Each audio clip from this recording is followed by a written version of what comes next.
Hello once again, and welcome to my product video series. Today, I want to talk to you about something that's probably the most exciting, cables.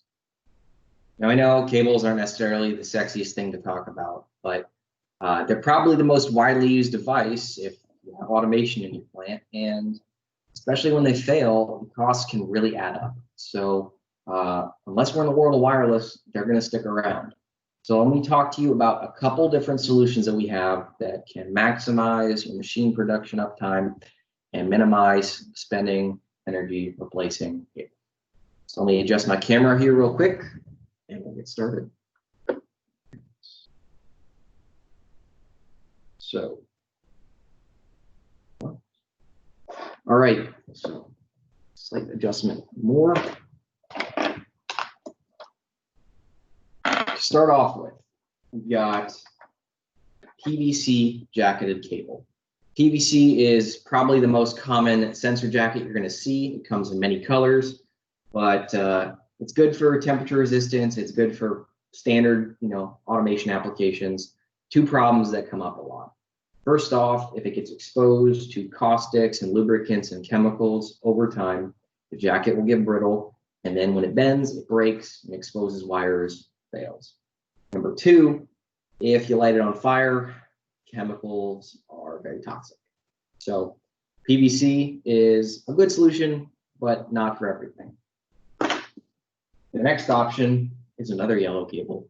This is a PUR, polyurethane jacketed cable.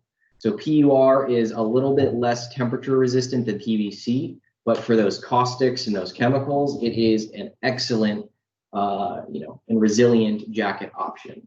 It's also a little bit more flexible, but you can't really tell that from the video. So this is another very common jacket you'll see in the industry.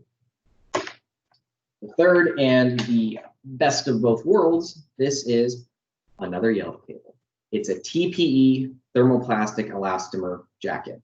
So what's great about TPE is it's the highest temperature rating at 125 C, and it's resistant to just about everything.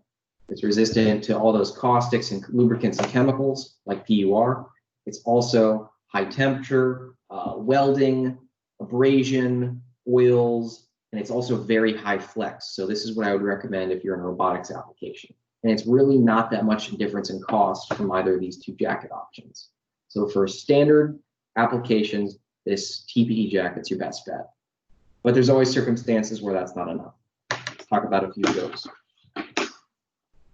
First one I want to show you is this jacket. This is an Ecolab high pressure, high temperature washdown resistant jacket. So it's really resistant, and it's your best bet for those chemical, caustic washdown applications you'll see in packaging, food and beverage. And you'll also see the knurled nut here. Well, it's not knurled. It's going to prevent buildup of bacteria or anything like that if you need to be sanitary.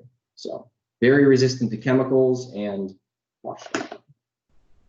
Number two, this is our stainless steel braided sensor cable. This is going to be your best bet for abrasions and debris. It's also pretty high flex, as you can see, but this is going to be the solution if you just can't get your sensor out of the danger zone and you need it to last no matter what touches it. Next guy here is our fiberglass jackets. I'll hold up close to the camera. You'll see there's a braided fiberglass cord surrounding the sensor cable. So this is going to be your most temperature resistant option, up to 400 degrees C. So very resistant in welding applications, also to flame, but you want to make sure you avoid acids and bases and lubricants and things like that. High temperature, high abrasion, high caustics and lubricants resistance. Now, the next series is going to be about welding. First one, this has commonly been the solution. I hold it up close. This is a Teflon jacketed cable. It's very temperature resistant, up to 200 C. It's resistant to flames and oils and waters and things like that. And it does not allow weld spatter to build up very easily. And it works a lot better than those yellow cables over there, but it's not the best anymore. The best, in my personal opinion, is silicone. Silicone, like Teflon, can handle up to 200 degrees C, but it's even more flexible, it's abrasion resistant, and it resists weld spatter buildup even better. The spatter might hit this and it just slides off, or you can flick it off. It's very, very resilient in those sorts of applications.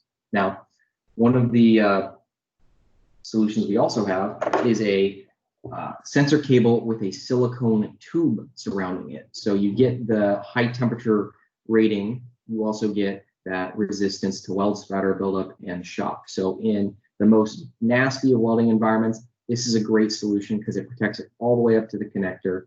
And in this case, I have it attached to a sensor, but you can get it in cable formats. Finally, if you've got sensor cables that are already out there, the Teflon, sorry, not Teflon, the fiberglass jacket you can also get in an overmold that you can slide over your existing cable. And the same deal with silicone. So you can add resilience to your existing sensor cables.